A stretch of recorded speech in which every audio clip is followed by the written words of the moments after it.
relationships that I've had with such big cultural differences have been the most fruitful relationships because they've taught me so much and have provided so much outside perspective.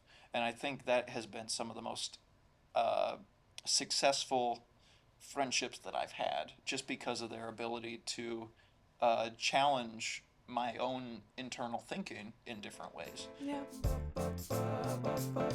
Your life, your journey starts now.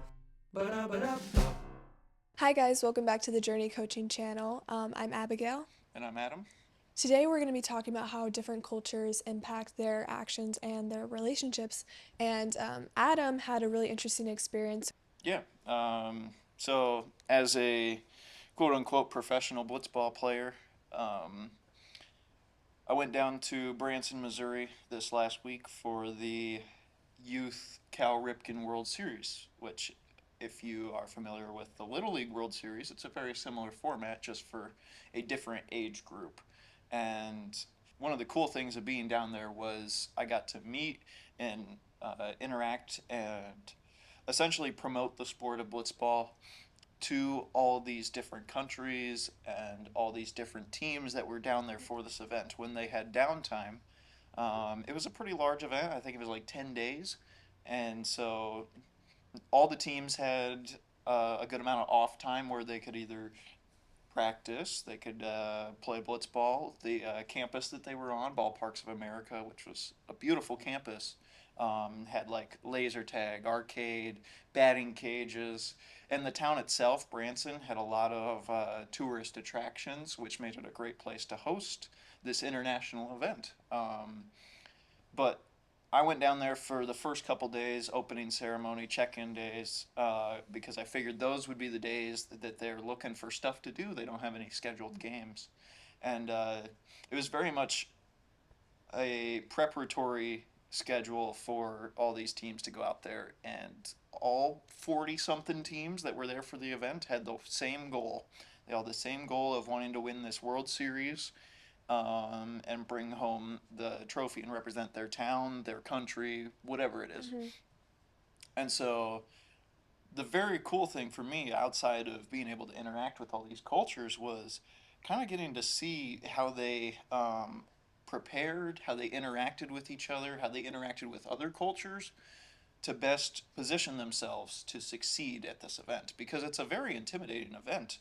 I can't imagine what it would be like. I wasn't even participating. I mean, these kids are young, and How old are they? they were this was a 12U event, Okay. so no older than 12. Some of these kids 10, 11, 12, and they're representing their countries. They're Mm-hmm. representing their states. It's crazy.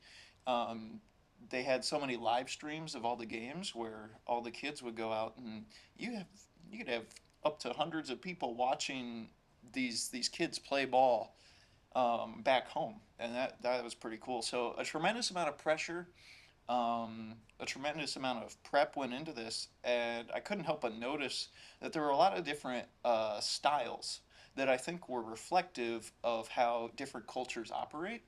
And as a bystander, and what I hope the kids were able to do at this event, and one of the big things that make these kind of events so important is that there's a lot of learning opportunities, and you see a lot of different ways that people are aiming to get to the same goal you're trying to get to. And so for different cultures to be there and to mingle and communicate, they were able to showcase different learning styles, different prep styles. Yeah. So, what were some of the prep styles that were different between the cultures? So we saw a lot of practices beforehand. That was Mm-hmm. kind of what we were working around schedule wise. You had teams in the U.S. that would go out and practice just like normal. They'd have fun while they were doing it, and it seemed kind of laid back, where you know they they had a lot of they had a lot of balance of when they were taking their practice seriously, when they were having fun. I think it was a good balance overall. Um, and it seemed like at times some of these 12U kids, understandably, maybe were more focused on, hey, can we go to the arcade later? Can we go Yeah. to laser tag Yeah. later?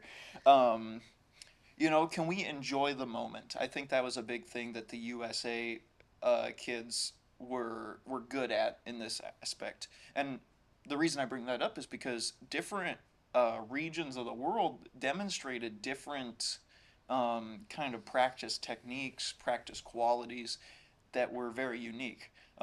We saw Team Japan, Team Chinese Taipei, Team Korea. Every time they practice, it almost looked military in a sense of how professional it was. They took their practice very seriously.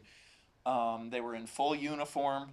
When they practiced, they were in nice, neat rows. They were all doing the same thing, and they were communicating while they were doing it. And they were being intentional about what they were learning. And so they would say what they were doing out loud. They would all that stuff, and it was very intense.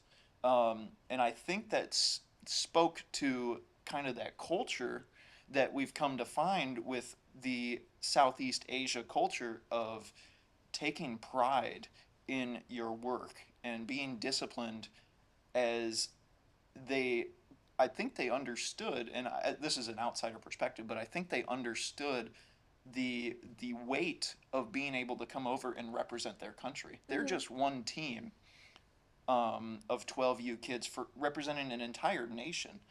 You can't say the same about the USA teams that were there.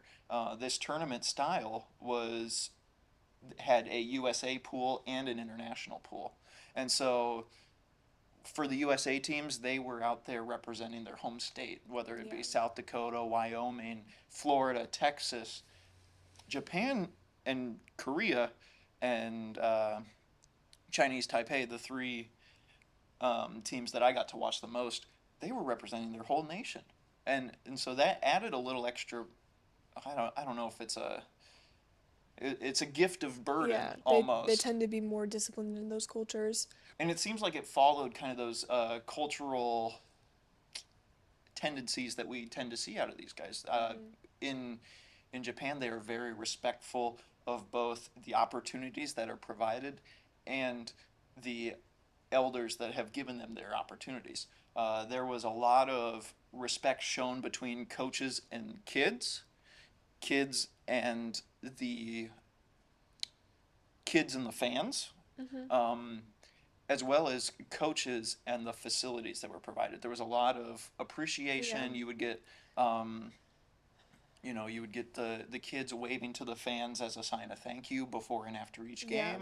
game. You would get polite exchanges between umpires, the rules officials that were out there. So this is almost like I'm listening to this because I've been to baseball games before where people on like the opposite teams, and this is in America, Yeah, they will like yell at the ump, or they'll, if there's a bad call or if right. someone's doing something wrong, they're gonna get loud about it. And this is not everyone, but that's something I've noticed. So it's kind of a different culture there. Yeah, and I think it all speaks to the way that they envision success in this event.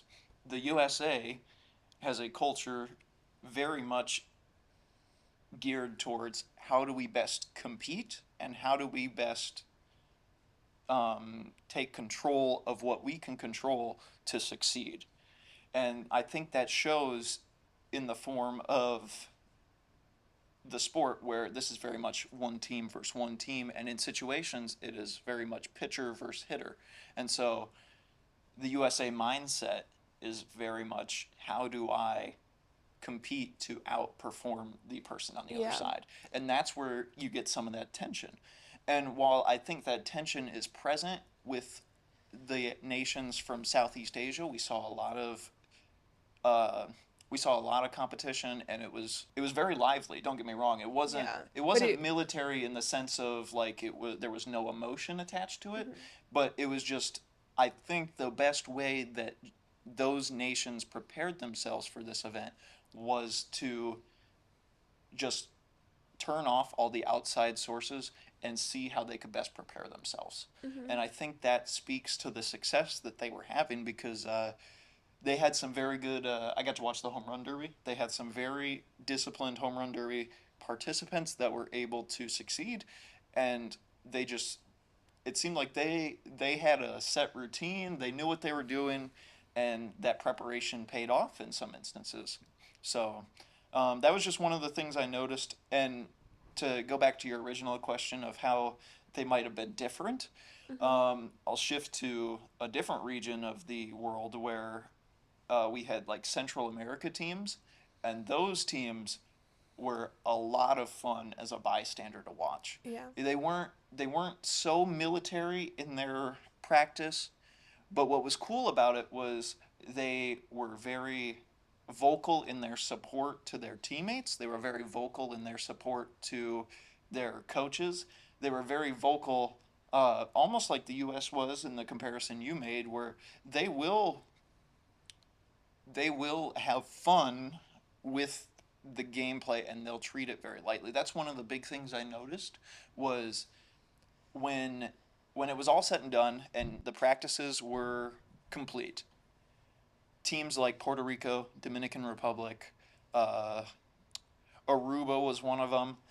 The those teams from Central America, they would go out and their form of recreation, instead of going to the arcade or laser tag or whatever it was, they would just find an open field and they would play blitzball, they would play stickball, they would do stuff that is essentially practice Yeah. because it incorporates the same skills, but they would find a way to enjoy it and have fun and find a way to take the tension out of competition, so that when it translated into their gameplay, which was really fun to watch, those Central American teams were often the most lighthearted and free and easy and most confident players. And I think that translated. And as somebody who got to witness that, it kind of speaks to how they carried themselves on the field. Hmm.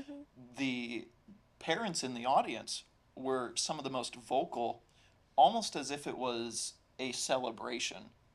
Like they were having so much fun with the chants. They were often the loudest. They were the most vocally supportive because they wanted to instill that confidence in the players themselves.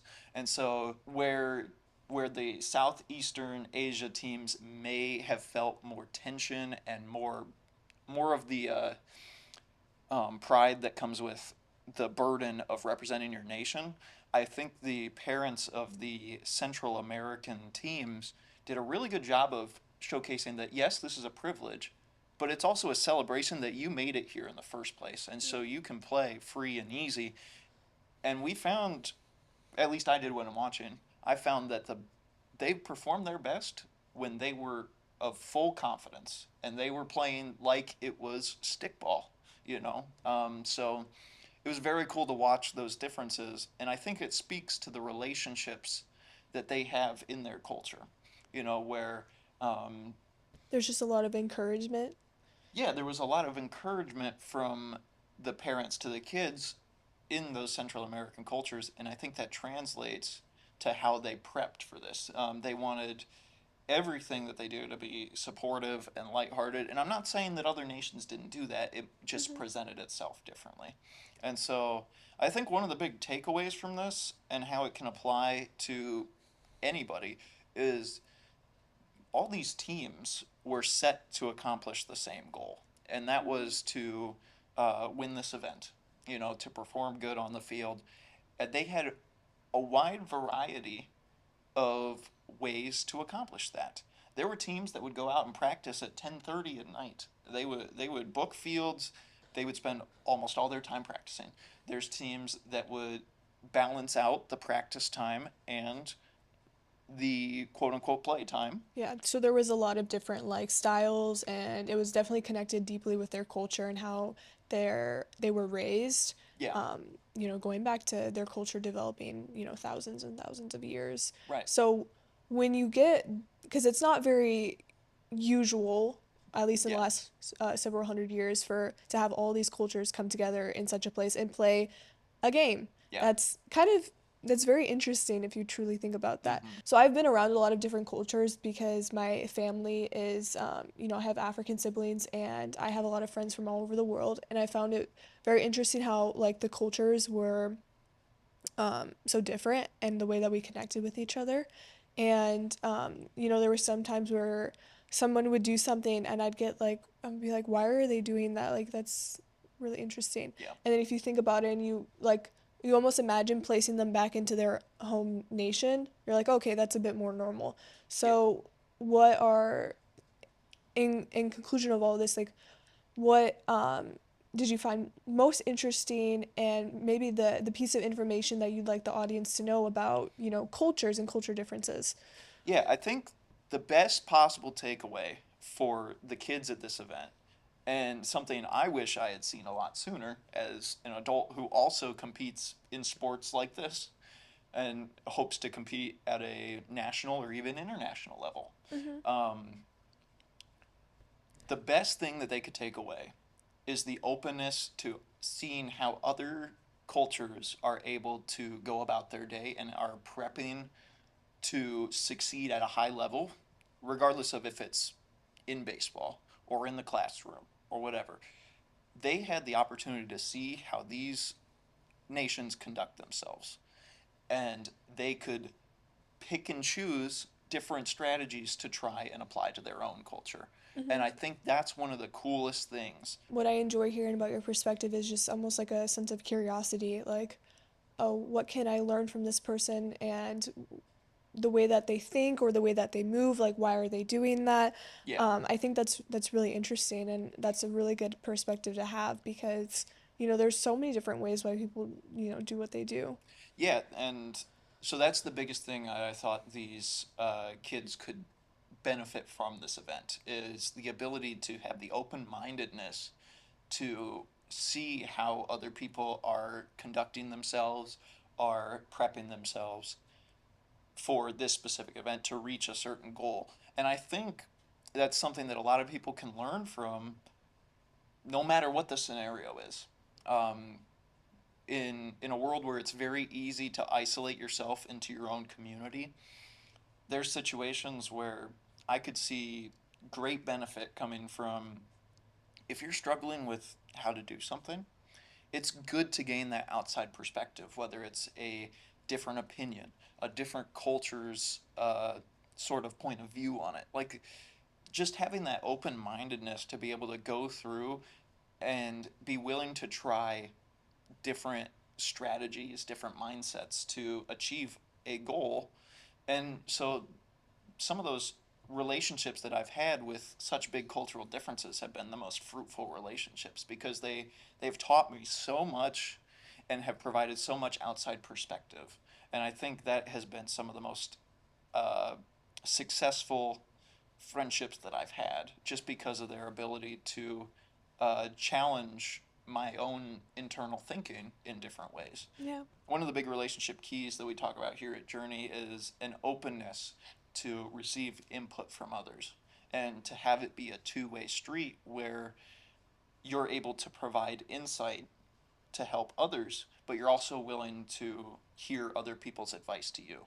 And I think that's one of the key components to a healthy relationship. And we have a lot of resources for those over at journeycoaching.org. So stop by there today, check out our different workbooks, Yeah. whether that's the Journey Workbook or Journey to Maximum Faith. Check out our socials, check out our YouTube channel for more podcasts just like this. And with that being said, we'll see you guys later. Thank you for listening. Tune in next time and make sure you like and subscribe. Visit us at journeycoaching.org and check us out on Facebook and Instagram. Start your own journey at journeycoaching.org. Your life, your journey starts now. Ba-da-ba-da.